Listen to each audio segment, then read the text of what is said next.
Have you ever just stopped and thought about how wild it is that you're even here? I mean, really think about it. Over billions of years, life somehow went from the absolute simplest thing you can imagine to, well, to you. It's maybe the greatest story ever told, and it's not written in some old book. It's written inside every single one of your cells. So, let's get into it. Yeah, that's the big one, right? It's this epic journey that covers almost 4 billion years, and it's full of these incredible leaps and honestly, brilliant biological hacks. To really get it, we have to rewind. I mean, way, way back to the beginning, when life was tiny, simple, and just figuring things out. All right, so our story kicks off with what was basically the first major software update in the history of life. For billions of years, all life on Earth was made of these super simple cells called prokaryotes. But then, something amazing happened. A totally new, much more complex kind of cell showed up, the eukaryote. And this cell, it was the ancestor of every single plant, animal, and fungus alive today.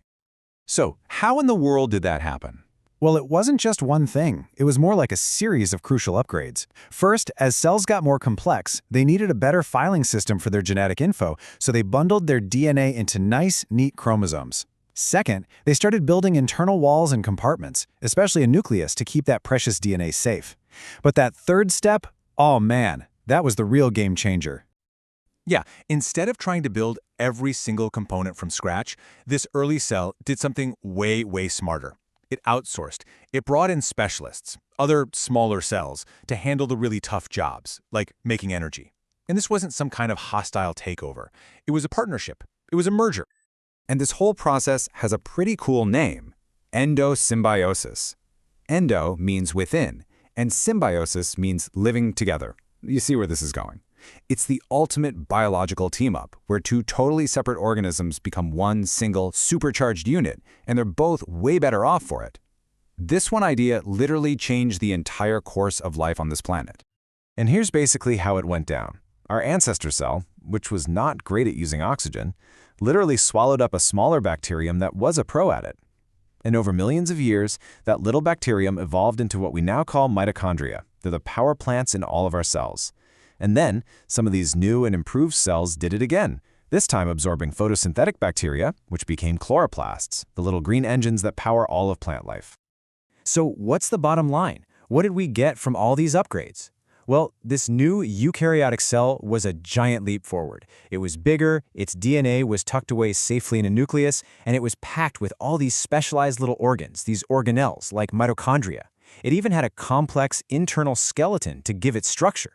It wasn't just a new cell. It was a whole new platform for building incredibly complex life. Okay, so now we've got these powerful, super sophisticated cells. That's a huge step, for sure, but it's still a long, long way from a single cell to, a person. The next great leap was for these cells to stop going it alone and start living together in communities. Right, that's the key question. It's one thing to be a powerful individual, but it's another thing entirely to cooperate. Why would a cell that's doing just fine on its own give up its independence to join a colony? Well, the answer, as it so often is in evolution, comes down to pure efficiency and a better chance of survival. You see, by sticking together, these cells just had a better shot. They were more efficient, they can move around better, and they were more successful at reproducing. And all this cooperation eventually led to another revolutionary idea: cellular differentiation. It's where individual cells started to take on very specific jobs for the good of the whole group. And this division of labor was everything. Think about it. Instead of every single cell having to do every single job, you get specialists. You get some cells that are just focused on sensing the world outside. Others are all about digestion. Some are dedicated to reproduction. This specialization is what allowed for the evolution of tissues, and then organs, and eventually all the complex creatures we see around us today. Now, for centuries, the only way we could piece this whole story together was by looking at how creatures looked on the outside and, digging up fossils. But then, in the 20th century, a complete revolution in biology gave us a totally new way to read the story of life. Back in the day, you had pioneers like Carolus Linnaeus and, of course, Charles Darwin. And what they did was incredible. They compared the anatomy of different species, looking at physical similarities to build out this huge family tree of life. It was brilliant detective work, but they were still just looking at the cover of the book. But now? Oh, now we can open the book itself. We can read the source code.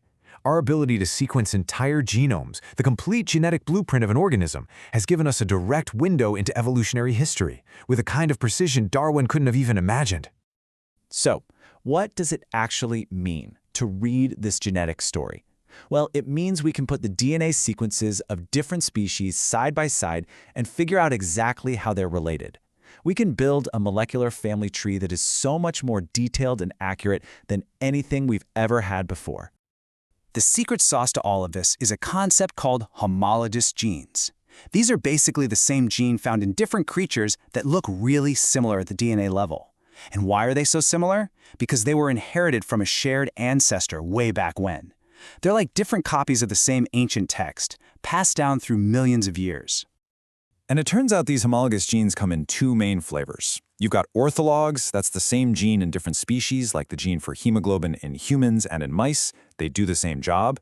But then you have paralogs. That's when a gene gets accidentally copied within one species, and that new copy is free to evolve a totally new function. It's our genetic toolkit gets bigger and better over time. And here is the fundamental principle that makes this all click. By comparing the DNA sequence of an ortholog gene in two different species, we can literally count the number of little differences, the mutations that have built up over time. The more differences you find, the longer it's been since they split off from their common ancestor. It's like a molecular clock, and it's been ticking for billions of years. Okay, this is all incredibly cool, but let's bring it back home. What does all of this tell us about ourselves? What secrets does the human genome hold about our own spot in this massive story of life? Get ready for this one. When we compare our genome to our closest living relative, the chimpanzee, the sequences are 99.9% identical. Just let that sink in for a second. Almost every single sentence in their genetic book is also written in ours. And that's the million-dollar question, isn't it? If we are that similar, what gives? That tiny, tiny fraction of a percent has to somehow account for everything that makes us different. Our ability to build cities, to write music, to even wonder about our own DNA. Well, it turns out that those seemingly tiny differences are unbelievably powerful. They're responsible for the evolution of uniquely human things, like our ability to use complex language. The entire story of what makes us human is written in that final tiny 0.1% of our DNA. And this story is far from over. I mean, we are just getting started. As we get better and better at reading our own genomes and comparing the tiny variations between people, we're unlocking a whole new era in medicine. We can start to understand why some of us are more likely to get certain diseases, and we can develop treatments that are personalized to our own unique genetic code. So when you think about it, our DNA carries the entire history of life on Earth, from those first brave cells that decided to team up to the complex world we live in today. We are the first species ever to be able to read that story, and maybe even start to edit it. The only question now is, what do we want the next chapter to say?